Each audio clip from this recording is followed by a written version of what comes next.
Bienvenidos a la Escuela Dominical de Niños.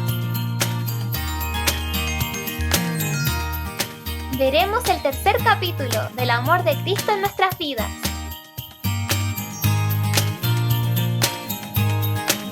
¡Manos a la obra! ¡Comenzamos! Practicando el amor.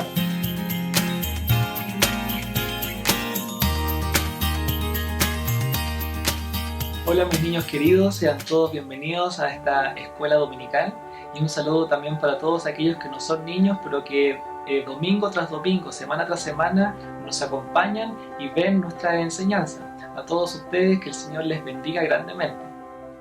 Hemos estado aprendiendo en estudios anteriores acerca del amor, el amor que cada cristiano debe tener en su corazón cuando es depositado por el Señor.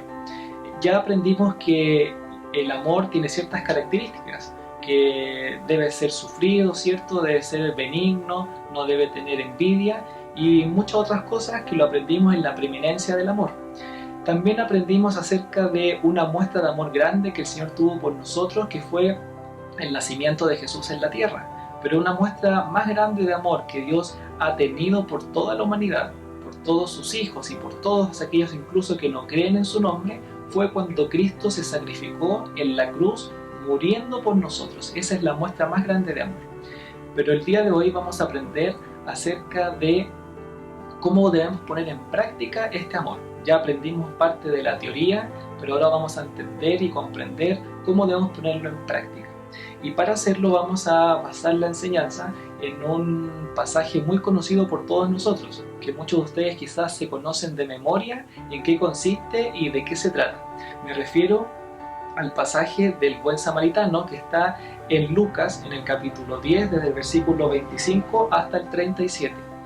Pero quiero que pongan mucha atención porque vamos a entrar en la poderosa palabra del Señor con una profundidad que no muchas veces lo hemos estudiado, porque por lo general entendemos que el buen samaritano somos nosotros cuando debemos ir en socorro y en auxilio de aquel que está más necesitado.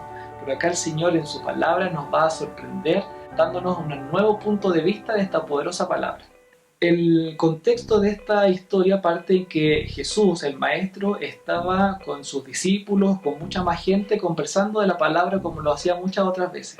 Pero apareció un intérprete de la ley, que pudo haber sido un fariseo o un escriba, y se acercó al Maestro haciéndole una pregunta.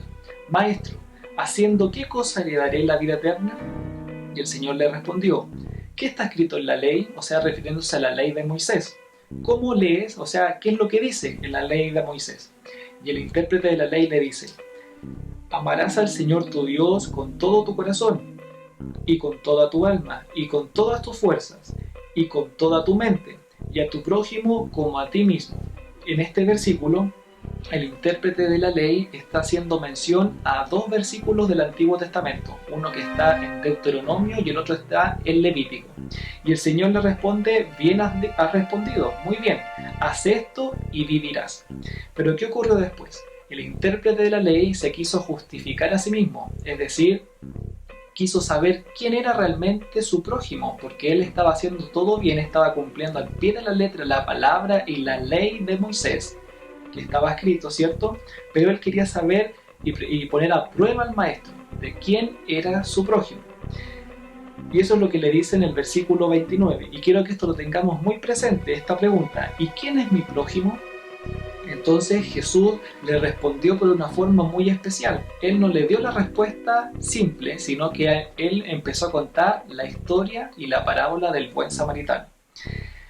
Una parábola, como ya la hemos visto, es una historia que debe entregar una enseñanza moral y espiritual y que está inspirada en la naturaleza o en la vida cotidiana. Y eso es una parábola.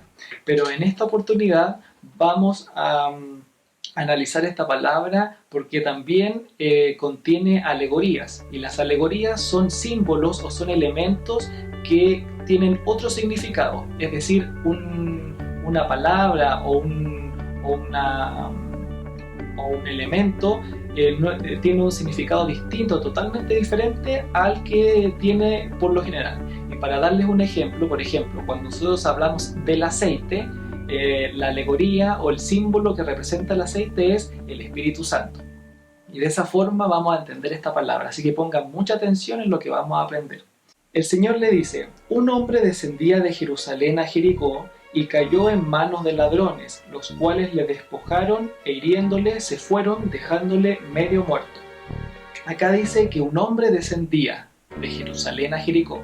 Este hombre va a representar a Adán, porque Adán, si recordamos, quiere decir hombre o quiere decir humanidad, o también quiere decir el nombre propio, que es Adán. Pero acá dice: un hombre descendía de Jerusalén a Jericó, o sea, va a representar a la humanidad, al hombre en general. Jerusalén significa fundamento de la paz o posesión de la paz. Y si nosotros recordamos, en Jerusalén era la ciudad santa y sagrada donde estaba el templo de adoración a Jehová, era donde estaba su presencia. Es decir, es un lugar especial que puede representar también el paraíso o un lugar de reposo donde uno se encuentra muy bien. Y también podría significar el jardín del Edén, donde estaba habitando en paz y en armonía Adán y Eva. Y dice que este hombre descendía de Jerusalén a Jericó. Jericó va a representar el mundo, todo lo que nos hace daño, y también es un lugar de maldición. Eso representa Jericó. Y dice que cayó en manos de ladrones, los cuales le despojaron, le quitaron todo lo que tenía, o sea, lo dejaron moribundo, e hiriéndole se fueron, dejándole medio muerto. Se aconteció que descendió un sacerdote por aquel camino y viéndole pasó de largo. Este sacerdote que habla la palabra del Señor va a simbolizar a la ley de Moisés, va a representar aquello que debía cumplirse en la antigüedad al pie de la letra. Eso simboliza al sacerdote. Pero este hombre pasó de largo, lo vio pero no hizo nada. Asimismo, un levita, llegando cerca de aquel lugar y viéndole, pasó de largo. Este levita va a representar a los profetas, aquellos hombres que estaban a cargo de la adoración y del servicio de adoración en el templo de Jehová, y que intervenían con el pueblo para poder enseñarles a adorar al Señor. Y eso va a representar el levita que está en este pasaje. Pero este hombre también pasó de largo. ¿Y por qué ambos pasaron de largo? Porque estos dos hombres, tanto el sacerdote como el levita, no tienen las facultades de redención, de generar un cambio en la persona, porque actúan como un profeta o como la ley. Solamente el cambio lo da la presencia del Señor y su poder maravilloso que está en el Espíritu Santo, la gracia del Señor. Luego dice: un samaritano que iba de camino vino cerca de él y viéndole fue movido a misericordia. Este samaritano iba de camino, o sea, estaba en la dirección de este moribundo. No fue un acontecimiento espontáneo o que no estaba en los planes. O sea, él iba en el camino donde estaba este moribundo, este hombre que estaba herido. Y dice: y viéndole fue movido a misericordia.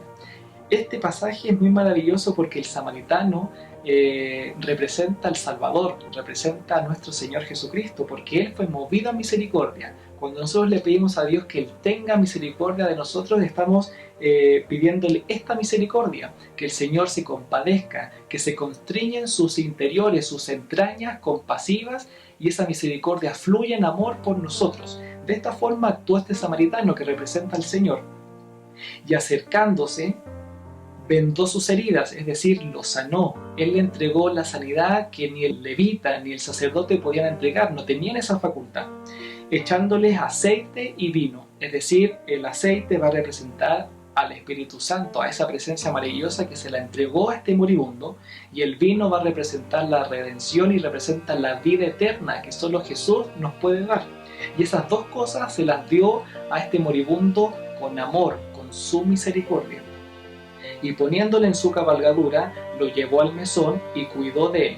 La cabalgadura va a representar el cuerpo de Cristo, es decir, este hombre, el buen samaritano, puso a este moribundo en la cabalgadura, que era el asno, o sea, lo llevó de una forma compasiva y de una forma humilde al otro lugar. Y el mesón, en la antigüedad, representaban o eran los lugares donde se hospedaban los viajeros antes de llegar a su destino final. Es decir, es una especie de hotel o una hostal. Y este mesón va a representar a la iglesia de Jesucristo, o sea, el buen samaritano. Jesús lleva al caído y al pecador a la iglesia para que ahí sea reconfortado.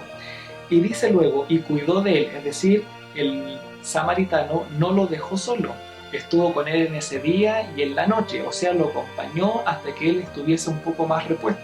En el versículo 35 dice, otro día al partir sacó 2 denarios y los dio al mesonero. Al día siguiente este samaritano le entregó al mesonero 2 denarios, y el denario era una moneda importante de mucho valor que estaba en la época de los romanos y que consistía al salario de un día de trabajo. Pero este samaritano le entregó 2 denarios, es decir, el denario va a representar la gracia, va a representar ese poder inmerecido que nos entrega nuestro Señor y que sobreabunde, que se va perfeccionando y va creciendo en nuestros corazones. O sea, Él dio más de lo que debía darle al mesonero. Y el mesonero, que es la persona que estaba a cargo del mesón, va a representar a los líderes y aquellos que están al frente de la iglesia, es decir, los pastores, obispos, jefes de cuerpos, líderes espirituales, predicadores, todos aquellos que tengan un cargo importante van a actuar como mesonero. Y este samaritano le dice, cuídamele, y todo lo que gastes de más yo te lo pagaré cuando regrese. Es decir, samaritano con el mesonero tenían una relación estrecha, porque ninguna persona que es desconocida va a tener la patudez de decirle al dueño de la hostal que todo lo que vaya a ocupar aquella persona que se esté hospedando le pague al final cuando él vuelva. Es decir, este mesonero con este samaritano tenían una comunión, es decir, los líderes espirituales deben estar en completa comunión con nuestro Señor Jesucristo. Y dice, todo lo que gastes de más por este enfermo, por este desvalido, yo te lo pagaré cuando regrese. Acá está haciendo alusión a la segunda venida de Jesucristo, cuando Él venga por su iglesia para llevarnos a la Jerusalén celestial, a ese nuevo lugar de reposo para nosotros. Y en el 36 dice, ¿quién pues de estos 3 te parece que fue el prójimo del que cayó en manos de los ladrones?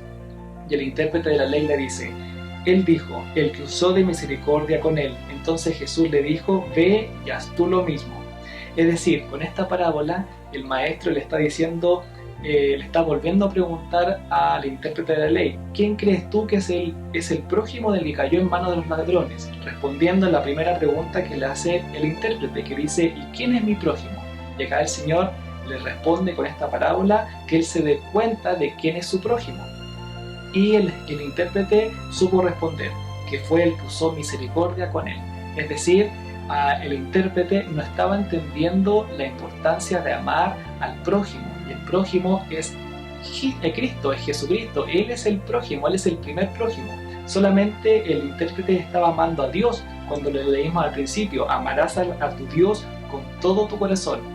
Pero a él le faltaba amar a su prójimo, o sea, al Hijo de Dios. Y a ese le faltaba amar. Esta ha sido la enseñanza, mis queridos niños, que el Señor les bendiga grandemente. Aprovechemos esta palabra para nutrirnos de ella y acá, con esta enseñanza, con esta parábola, ponemos en práctica el amor.